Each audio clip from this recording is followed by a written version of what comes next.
Why did you start Precious Little Ladies? What is that all about? So Precious Little Ladies is a social progression organization that combats child molestation, domestic violence, incestuous abuse, and sexual assault by strengthening the bond between mothers and daughters. And we focus on mothers and daughters specifically because within the family structure, within my family structure that I grew up in, my father molested me, he abused me. He forced me to have 4 children. I was impregnated 5 times by him. And my mother was in the home and knew about it she knew about it for most of the entire time. My father started molesting me when I was 8 years old. She found out about it when I was 10.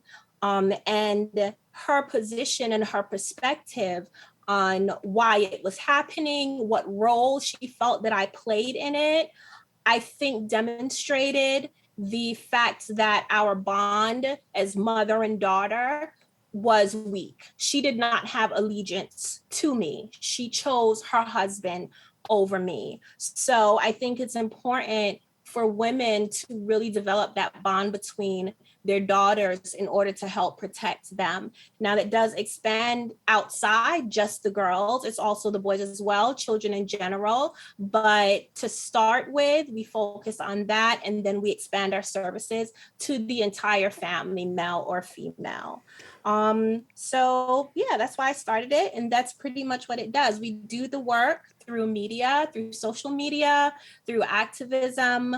We have programs, support programs, advocate programs that just helps families to strengthen them and prepare them for the possibility of an incident of child abuse and also of domestic violence, and then support them if it is to happen, help them with resources, connect them to the right services, things like that. Were you surprised to learn how many mothers having sex with their sons? I do a lot of counseling, and I've been doing it now over the last 32 years, and I'm surprised at the number of men who were having sex with their mothers while growing up, because you hear about the father, but you never hear anything about the mothers. And the mothers, were you surprised to know the number of mothers who are having sex with their sons? Well, I can't say that I was surprised because, but believe it or not, the severity of my father's demented perspective of life, I could only assume, and being that he created a sense of normalcy within our family when it came to his demented perspectives of sex and a woman's role compared to a man's role. No, I wasn't surprised when I learned the statistics of men or boys and boys being abused by women. I actually recently did a video speaking about it. Now, as far as it being mothers to their sons, I mean, the issue is a power control because of the power dynamic. And then with boys, the way they are, our society and our culture looks at the sexual development of a boy is different from how they look at the sexual development of a girl. So therefore, there is less reporting of boys being abused or molested, whether it be by their mother or their aunt or their cousin or their sister. And I'm aware of all of that. I'm aware of all of that through my studies, through my work and my experiences. And yes, a lot of the clients that we speak to. So, I always hear about the men, especially lately, but nothing about, the fathers, but nothing about the mothers. So I was a little surprised that they don't, well, not surprised, I know why it is, but that they don't talk about the mothers. When you ask your mother, why didn't she do something about your father having sex with you as a child, period, what did she say? She said that she was afraid. Of She what? said that she was afraid of my father.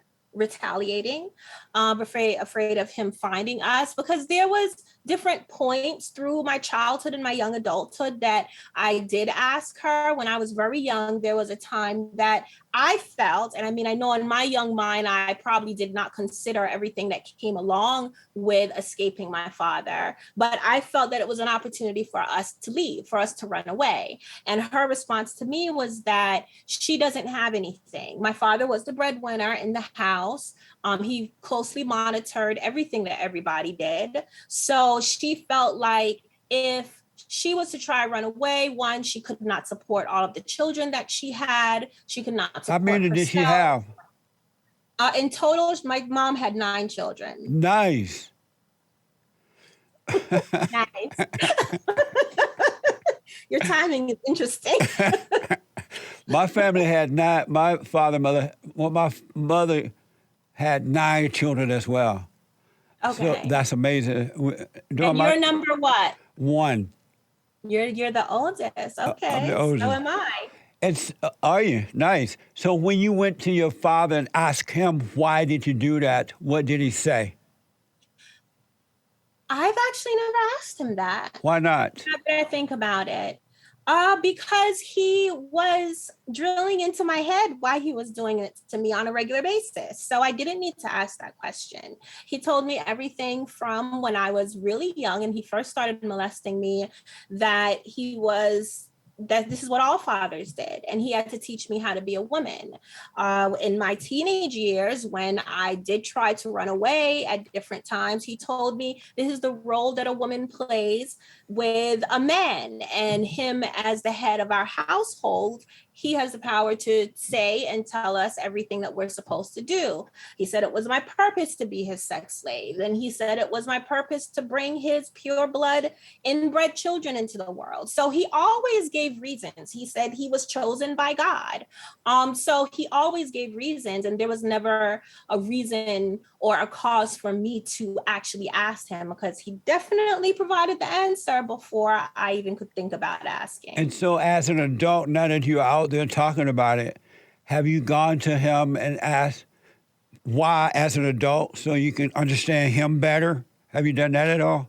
I haven't yet. I do plan to. My intention is to go and visit him in prison at some point to, essentially pick his brain to help bolster the work that I use and understand why abusers abuse. I don't know how much he's going to cooperate, but I would like to know, at the point that I am in my life and the level of healing that I have achieved, to ask him from this space where I am now, well, what made you think that what you was doing is right? So.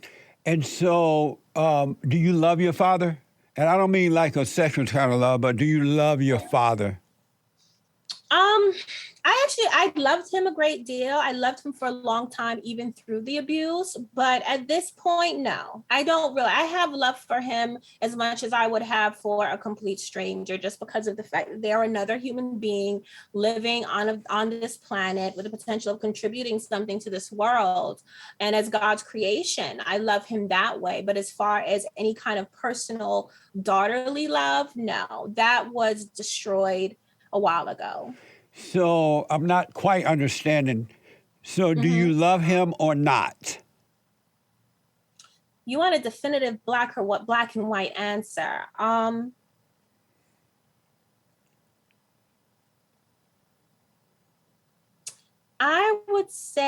have to say yes, I do. But there are a whole lot of conditions and explanations as to why. As to why you love him? Yes. And so your love come with condition? When it comes to him, yeah. And why? Why does you love him conditionally? You love everybody else unconditionally, I assume, right? I would say that I love everybody else unconditionally, without knowing them. I do think that there are different levels of love. I think that there are different levels of love and different types of love. Of course, like you defined, not sexual love, right? Right. But that you acknowledge that sexual love does exist. I do No, think that but sexual love is not real. It's an illusion.